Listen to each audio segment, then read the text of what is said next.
I'm delighted and honored to be here today. I drove down from Greenville this morning. I had a presentation there that I made yesterday afternoon.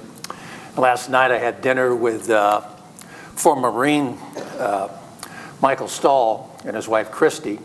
When Mike served in Vietnam, he was the recipient of a Navy Cross and 6 Purple Hearts. So I have a great deal of respect for all Vietnam veterans. I had friends that served, friends who died over there. In 1970 and 1976, I served in the California Army National Guard, but my unit didn't get called up. So thank you very much for your service. I'm on the board of directors and past presidents of the 306 Bomb Group Historical Association. I'm also a member of the Air Force Escape and Evasion Society and on the board of directors of the 8th Air Force Historical Society. And it's the mission of these organizations to remember, honor, and educate, to remember the air war over Europe, to honor the men who fought it, and to educate the public about it. And that's what my presentation is about today. Growing up, I knew the basics of my dad's World War II history. I knew he was a B-17 pilot. He was stationed in England with the 8th Air Force. He flew bombing missions over Europe. And in February of 1944, his plane was shot down and he was missing in action for 7 months. But he evaded capture and made it back to England. But it wasn't until I retired in 2009 that I had the time to really delve into my dad's war history in more detail. My parents had kept a lot of material from the war years, and I just wanted to go through that and organize it and learn some more details. And at that time, I had absolutely no intention of writing a book. There were 2 items that were really significant. One was a diary that my dad wrote while he was missing in action about his plane being shot down. That's absolutely riveting, which is in the book.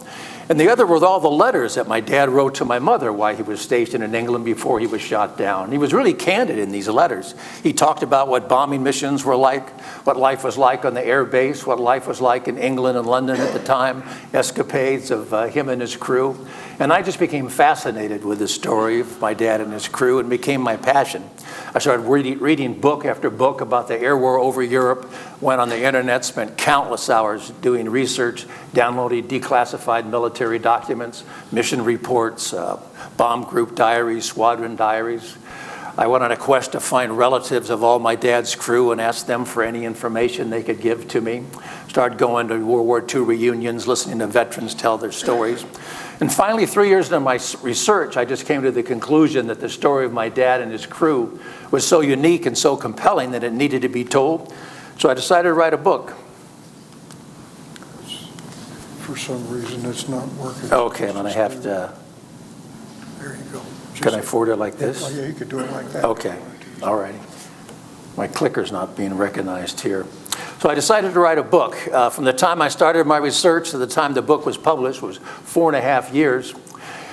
And it took me about 12 months to write the manuscript. And then I formed my own publishing company to publish the book called Seabreeze Publishing, LLC, which is the name of the street that I live on in Seal Beach, California. And then I contracted with independent professionals for all the associated services, such as editing the book, cover design, interior layout. The printer I used to print the hardcover book is located in Michigan, and then I use a fulfillment house in Indiana to store the books and distribute them. First half of the book builds up to the day that the plane was shot down, and the second half of the book is all about what happens afterwards. And it's just not about my dad, but it goes into detail about what happened to each individual member of the crew, and also about all the courageous Belgian people that risked their lives trying to help them. But I probably wouldn't have written the book if it wasn't for 2 Belgian gentlemen. On the left, with my dad in his bomber jacket, is Dr. Paul Delahaye.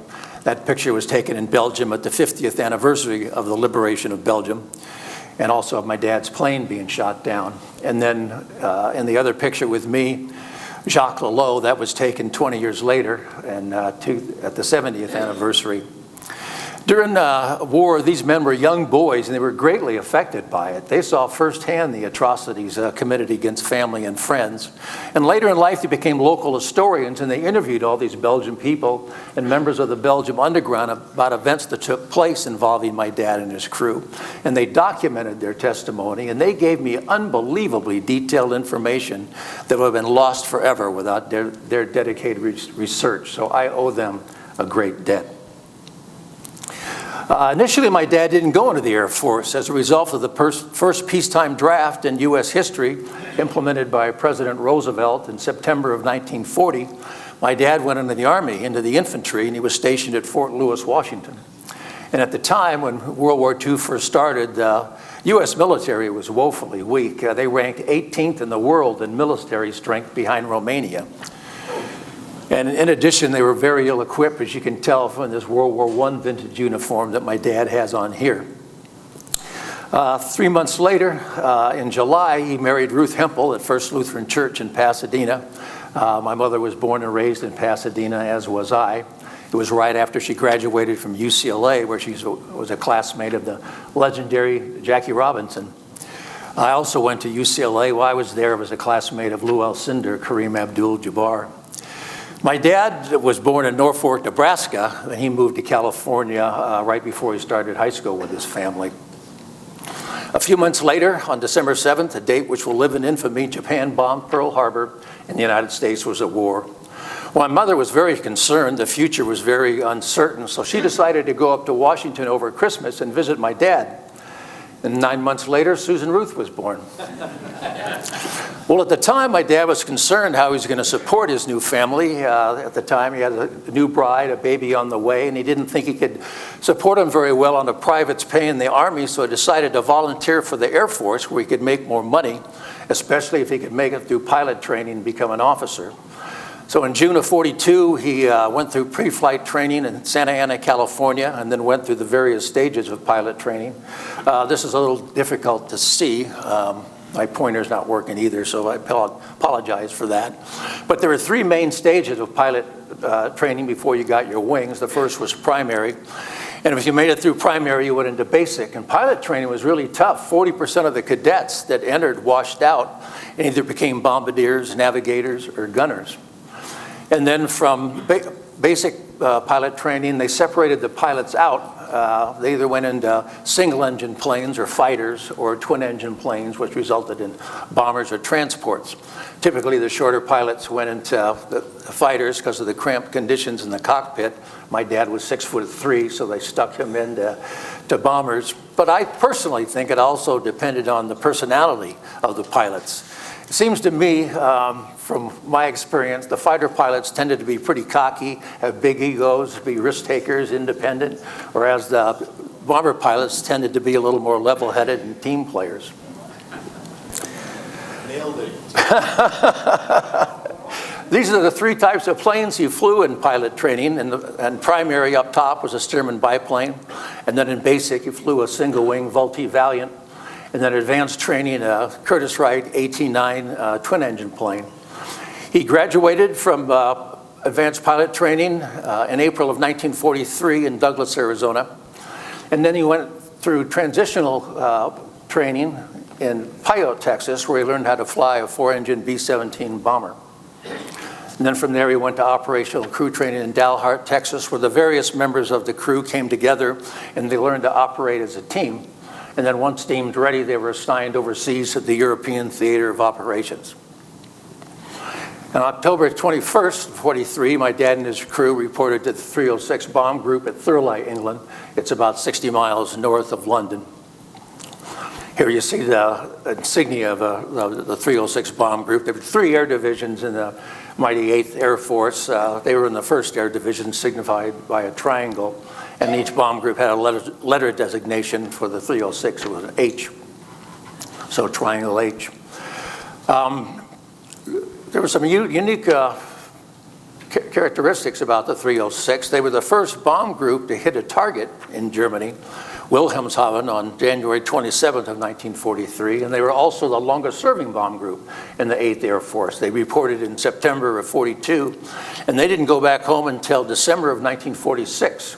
They stayed on after the war, involved in the Casey Jones Project, which was a photo aerial mapping of Western Europe and Northern Africa.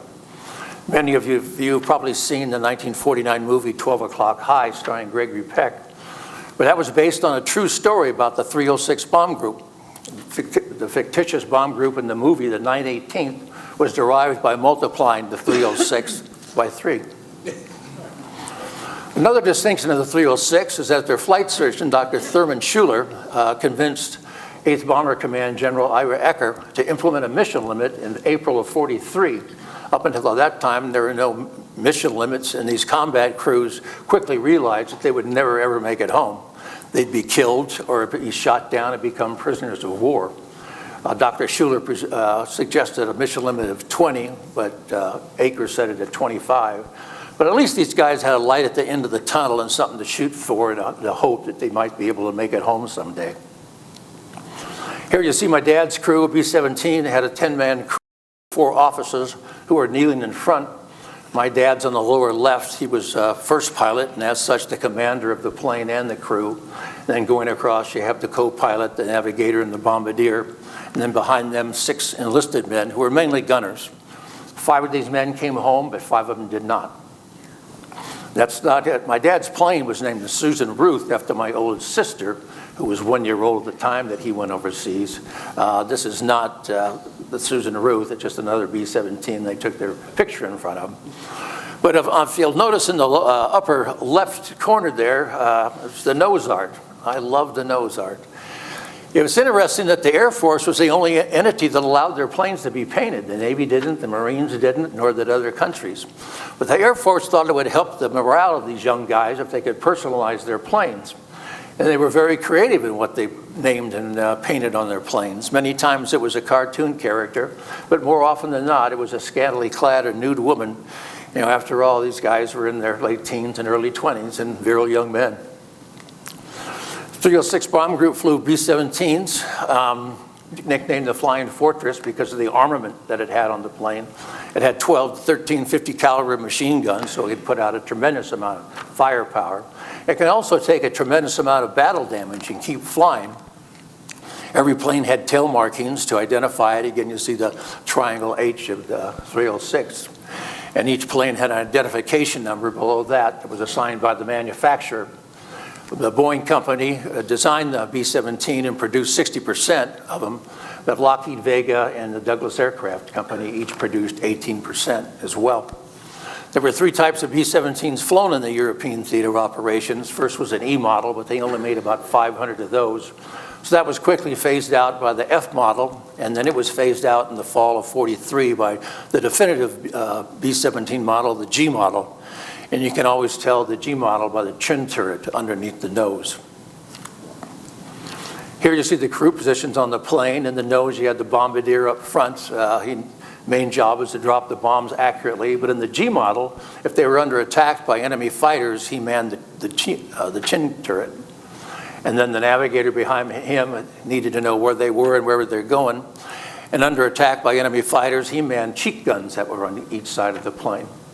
Then above them, you have the 2 pilots, and you needed 2 pilots to fly these planes, and not just because if one was killed or injured, you had another guy that could do the job. But it was extremely strenuous, both mentally and physically, to fly these bombers. Back then, it took a lot of muscle to control these planes.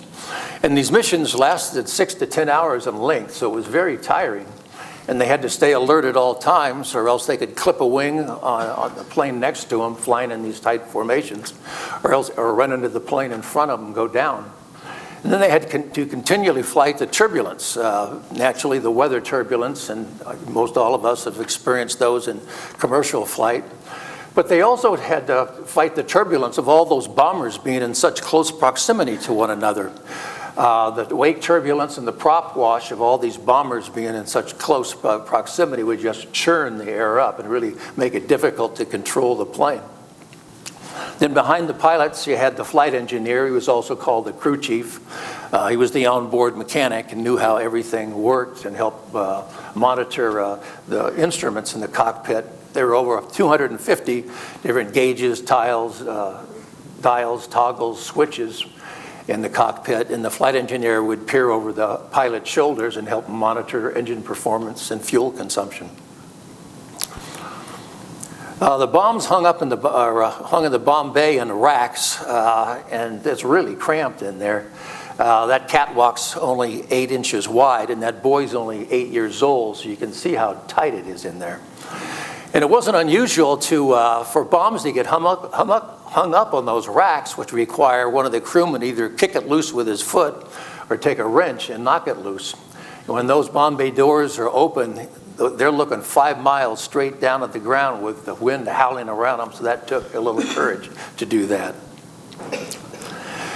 And then behind the bomb bay is the radio operator. He had the most comfortable position on the plane, had a relatively roomy compartment and a chair to sit on. And then the most cramped position on the plane was the ball turret gunner. Again, these missions were 6 to 10 hours in length, and he's in a fetal position for hours on end, so that was a very uncomfortable position. Then above the ball, you have the 2 waist gunners, which was the most exposed positions on the plane, and another cramped position, the tail gunner. My dad flew his first mission on November 3rd of 1943 to Wilhelmshaven. It was the first time the 8th Air Force put up over 500 bombers on a mission. And flying combat was brutal and extremely dangerous. There were 26,000 men that died in the 8th Air Force, which was more than the entire Marine Corps fighting in the Pacific. Another 28,000 men became prisoners of war after their planes were knocked out of the sky by either enemy fighters or anti-aircraft fire. Being a combat crewman in the 8th Air Force and during World War II was the most dangerous duty assignment in the United States military. And it was dangerous from the time they took off to the time they landed. To begin with, there were 40 bomb groups in an area called East Anglia in England, which was about the size of Vermont. And these bases were only about 5 to 10 miles apart. So on the day of a mission, you could have hundreds of bombers all taken off at the same time. And back then, there was no air traffic control, there was no radar, and usually the weather was pretty crummy, and it was socked in, and they couldn't see anything until they got above the cloud layer. So mid-air collisions were not uncommon. Then they had to form up. Individual planes formed up into 3-plane elements. Elements formed up into bomb squadrons. Bomb squadrons formed up into bomb groups. Bomb groups formed up into combat wings. Combat wings formed up into air divisions. And all this took an hour to 2 hours before they could even begin their journey across the English Channel. Then they had to deal with the elements. These planes weren't pressurized back then, so above 10,000 feet they had to go on oxygen, or else they'd pass out in a couple minutes and could die. And it was extremely cold at the altitudes they flew. It was minus 40 to 60 degrees below zero. So frostbite was a huge problem, and many airmen were hospitalized for lengthy periods of time. One of my dad's waist gunners was hospitalized for 2.5 months. Here you see a waist gunner with his combat uniform on, his steel helmet, tinted goggles, his oxygen mask, and then he's wearing a flak jacket that was an apron that had metal plates in the front and the back to help protect him. Then his fleece-lined jacket, pants, thermal gloves, and boots. And that white strap around his waist was a parachute harness. They didn't actually wear their parachutes in the plane because it was too cramped. It's more crowded in a B-17 than in a submarine. So if they needed to bail out, they had to have their wits about them to first find their parachute and then clip it on hooks to the back of the harness and then bail out of the plane.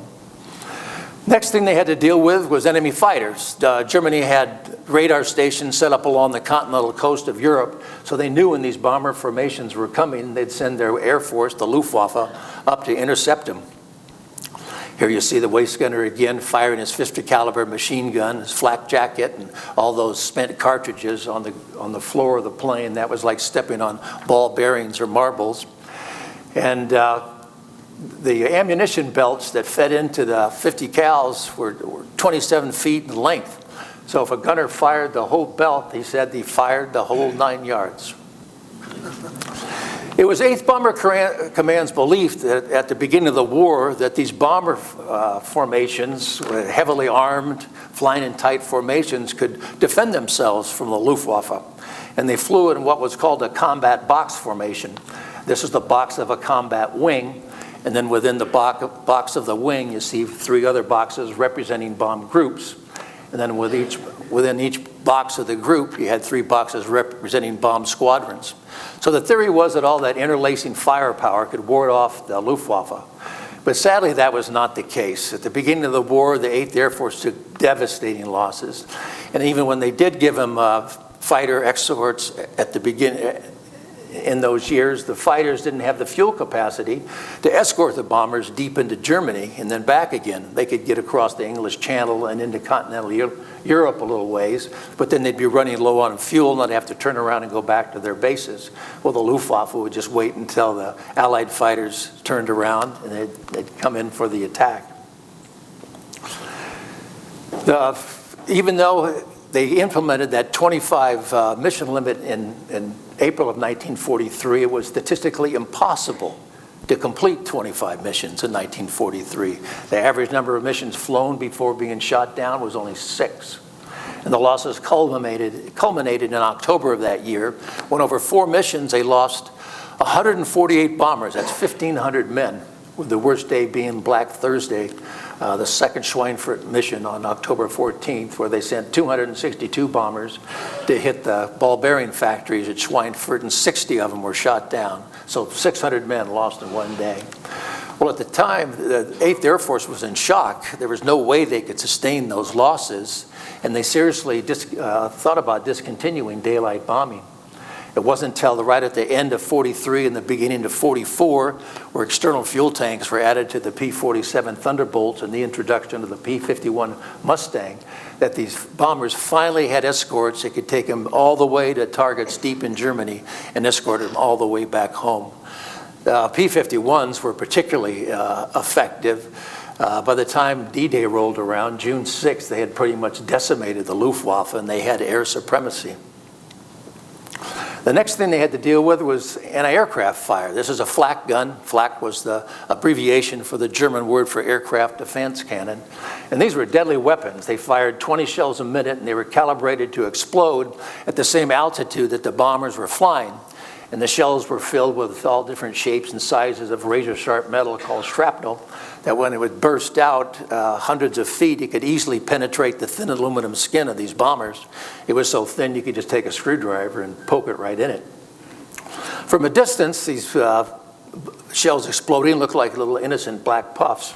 But when you got in that killing field, the exploding burst just darkened the sky. The noise was deafening. The concussions from one of these exploding nearby would just violently rock the ship. If a plane was hit directly, it would basically disintegrate and disappear. If it knocked off a wing, that bomber would just drop like a stone to the earth. My dad said even though it was so cold up at that altitude, he would be sweating profusely and his clothes would be wringing wet with the adrenaline running through his body.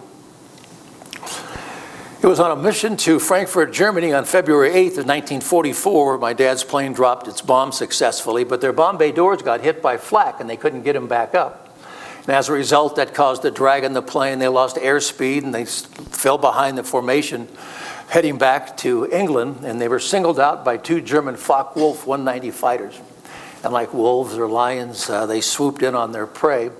In the ensuing air battle, the Susan Ruth was shot down. 2 of the crew were killed in the plane. The other 8 bailed out successfully. But both those German fighters were shot down at the same time. One was piloted by Siegfried Merrick. His plane crashed and he was killed. And the other was piloted by Hans Berger, who was able to bail out and made it through. One day during my research, my wife Glenda said, well, why don't you try to find the German pilot that shot down your dad's plane?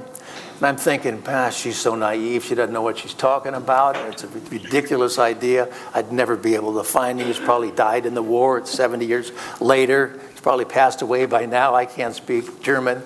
But like a good husband, I did what she told me to do, and I found Hans Berger. And fortunately for me, became a translator after the war, so he speaks perfect English. And I found out that the gunners on my dad's plane actually shot Hans down at the same time he shot them down. They shot each other down.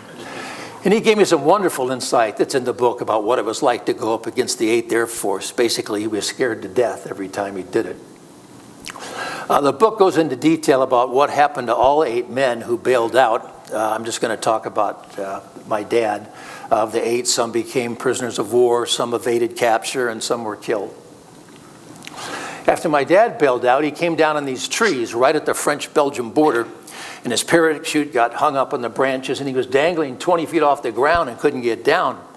But fortunately for him, a couple young Belgian men, Henri Franken and Raymond Dervan, came to his rescue before the Germans got there. This occurred in the early afternoon. They told him to stay put and hide because they thought it was too dangerous to try to move him in daylight with German patrols combing the area looking for him. So he hunkered down, and then the following night they come and got him. This picture was taken by Henri Franken and sent to my dad after the war. There's over 200 time period photographs in the book, so you can visualize everything you're reading about. Many taken in �44 in Belgium during the war.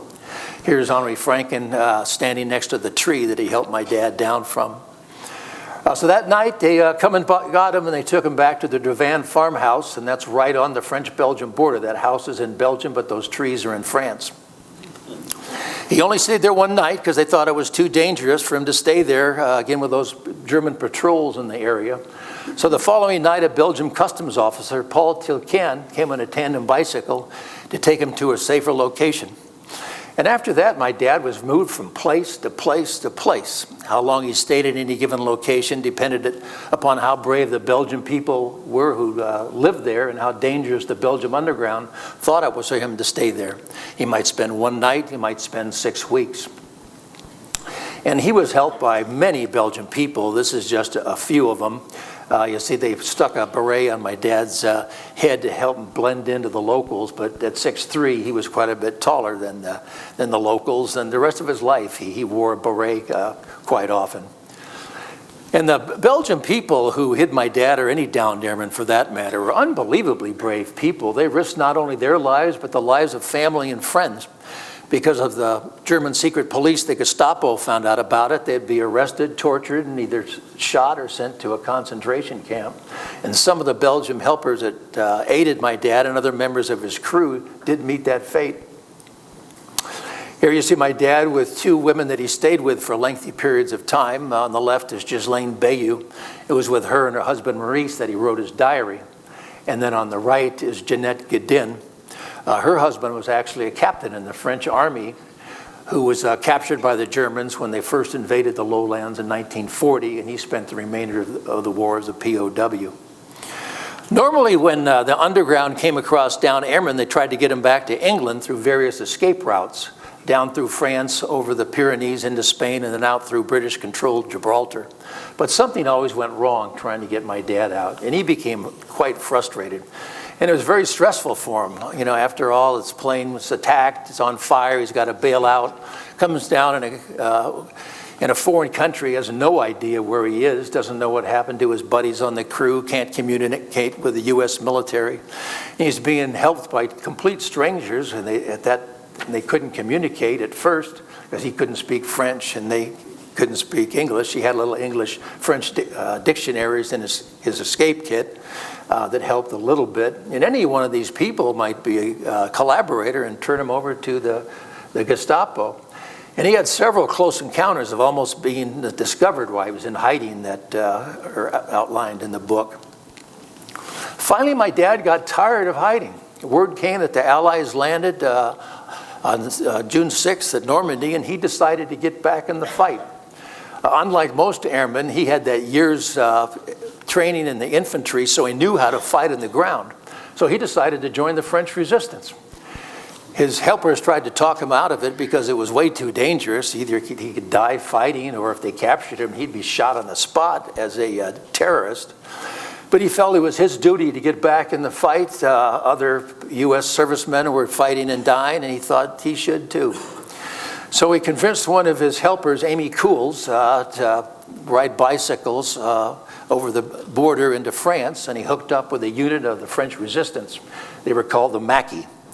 And this was not the group my dad joined, but it gives you kind of a view of what they looked like. The Maquis was made up of independent small guerrilla groups, ragtag guerrilla groups located all over France. And their job was basically to harass the Germans. They would attack convoys, sabotage railroad lines, disrupt communications, assassinate German officers. And they got their instructions from the British through coded messages over the BBC. They were also supplied by the British through airdrops. And my dad said when they told him if there'd be a German convoy coming down this road on this date at this time, sure enough, they would be there. And that was a result of the British cracking the German Enigma code and knowing everything that they were up to. They stayed in this farmhouse across the border in Wallers, France. Here's a closer picture of it. That picture was taken in 1994. That's my dad in front of the building. And he stayed up in that tower where you can see those two windows. And on one occasion, it was early morning, he just in his skivvies, had shaving cream on his face, and he looked out the window and saw a German patrol coming up the road. So we had to jump out of these silos in the back of the farm and hightail it into the woods to avoid being captured. And again, several encounters that the resistance group had with the attacking convoys are outlined in the book. There was a French lieutenant, Henri Moraes, who had escaped from a German POW camp that actually led the group. It was made up of a few Frenchmen, a few Belgians, and some Algerians, who my dad said were really vicious fighters. Who took this picture and how it got back to my dad, I'll never know, but that's him fighting with the resistance in 1944. Finally, 7 months after bailing out, word came that there were U.S. troops in a nearby village of Trélon, France. So he walked into town, the town square, went up to an army major. Actually, it was an element of Patton's Third Army, which had come up through France after D-Day. And after they interrogated him, he hopped a ride on a convoy taking German prisoners to Paris. And then from Paris, hopped on a transport to get back to England, where he sent a Western Union telegram to my mother saying, "Keep that chin up, baby. Fit as a fiddle, bank the money," because they had all that back pay from missing in action for 7 months.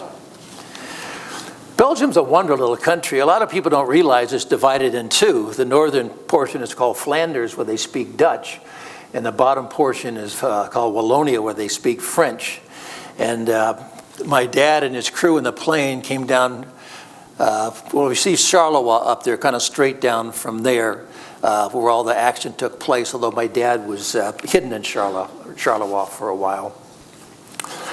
And the Belgian people, to this day, they are still so thankful and so grateful for the Americans and allies coming to rescue them from 4 years of Nazi occupation and Nazi oppression. And they do a great job of educating the younger generations as well. Dr. Delahaye, that I showed you earlier, formed the Belgium-American Foundation in 1984 to honor the American servicemen who fought and served to liberate their country. And they erected a number of memorials in the area. On the anniversary date of those events, they have ceremonies. This is the memorial that they erected to my dad and his crew in 1989. And before that, like most World War II vets, my dad didn't talk about it much before then. But he and 3 other crew members that were still living at the time went over for the dedication, and there he was reunited with all these Belgian people that hit him during the war, revisited these places, and that brought it all back, and he started talking about it.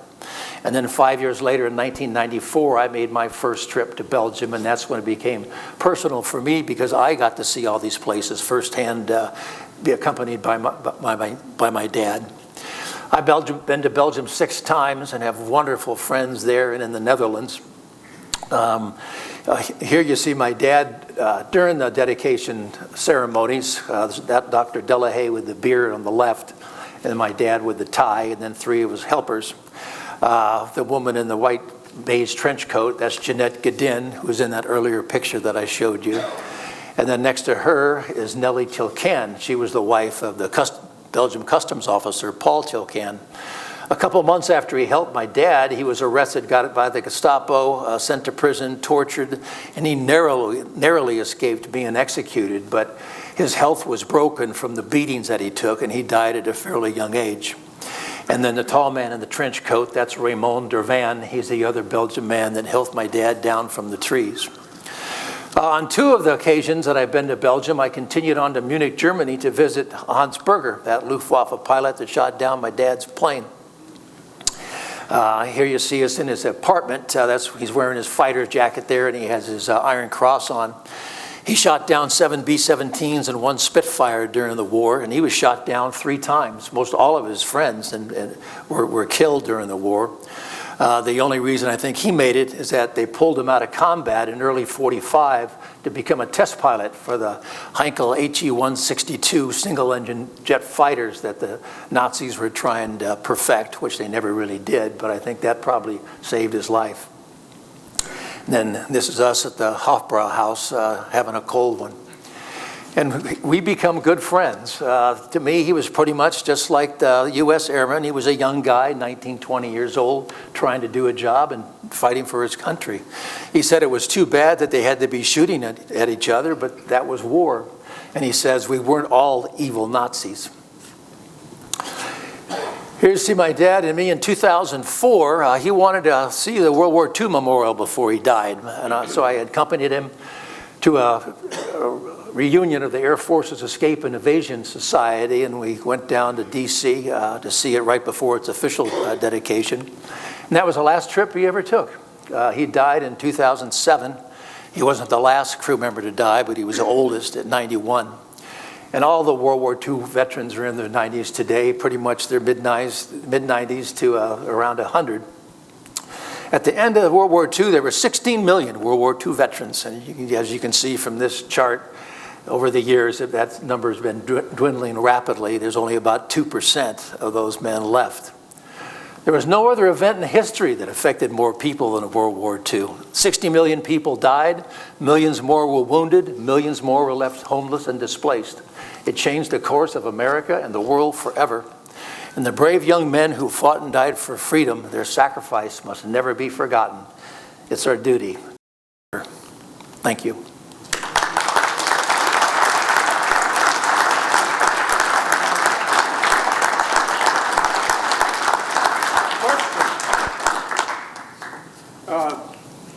I know a B-17 crewman, and I know they flew daylight almost the entire war, and he came back and he had serious post-traumatic stress. Of course, the movie 12 O'Clock High, Gregory Peck had, but you never heard about post-traumatic stress, what do they call it, shell shock or something. Shell shock, flak happy. So they didn't treat it, I don't think. Did your father have anything to say about that? No, he really didn't. Would you repeat the question? Oh, I'm sorry. The question was, did my dad suffer from PTSD at all when he came back, or talk about it? And there was a definite adjustment when he came back. I've heard from some of my aunts that he had a hard time adjusting at first. You know, one of the reasons too, I think, he comes home to a wife, and actually my other sister was born while he was missing in action. So that was really tough on my mom to have a 1-year-old daughter and an infant girl and never knowing if she'd see her husband again. But here these two little girls are demanding attention, and coming back just right out of the war, he really wasn't ready for that. One time I was told that he was having some nightmare and was strangling my mother, and then he woke up. But later in life, he was fine. Yeah, I think that was just early on and temporary. Yes, sir. What was a B-17 weigh? I should know that, but I've forgotten. I apologize. The question was, what is how a much does a B-17 weigh? B-17 weigh? I certainly should know that and have known that, but it's slipped my mind. Look it over. Thanks. It's pretty heavy. Especially with 10 guys on it. One thing I will mention that the Air Force had a rule back then that if you were shot down and aided by the underground, that you could not go back into combat. Because if you were shot down a second time, and this time captured by the German and tortured, you might give up the identity of the people that helped you the first time. The only exception to that was Chuck Yeager, who personally met with General Eisenhower and talked him into letting him go back in combat. So my dad was sent back to the States, and then for the rest of the war, he became a B-17 instructor in Florida and Ohio. If anyone wants to buy a book, I have a few back there. I've been in the Southeast for 2 weeks now, and I've had 4 presentations. And I didn't plan well enough, I guess, or the demand has been pretty great. So I ended up not shipping enough books here. But if anyone, if I do run out, and if anyone wants a book, I can just take your name and address, and I'll be glad to mail you one. If you want a signed copy. If you don't want a signed copy, you can go on Amazon and get it. Yes? 17 both weighed 65,000 pounds. Thank you. Google. I will not forget that. Well, thank you very much. I greatly appreciate it. Thank you, Steve. I know you need another book to carry with you around. That's a nice small one, too. This is a collection of stories that were written actually by these people. And also, of course, is our challenge coin. But if you're having trouble sleeping, this will help you out. Thank you very much. I really appreciate that.